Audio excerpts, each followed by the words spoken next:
Hello guys, welcome to my channel T something, and in this video tutorial I will gonna show you how to fix some mouse cursors moving on ears on Windows 11. So how can fix this type of error? Let's get started. Before starting off the video, I humbly request you please subscribe my YouTube channel for more updates. So let's start. Okay guys, first of all, go to your control panel and go to your control panel, go to your mouse, and after that go to your pointer options.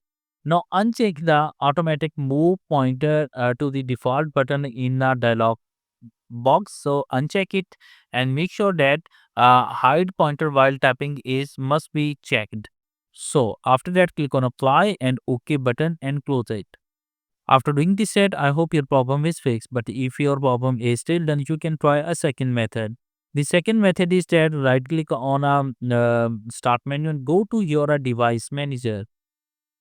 After that, go to your mic and other pointing devices.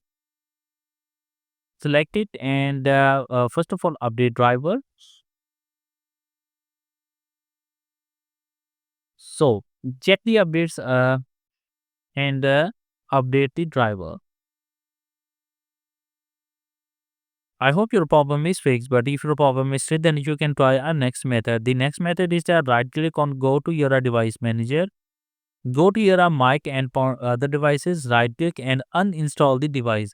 After uninstalling the device, restart your computer, and I'm sure that after restarting your computer, your problem is fixed. I hope this video is helpful for you. Thanks for watching and please subscribe my YouTube channel.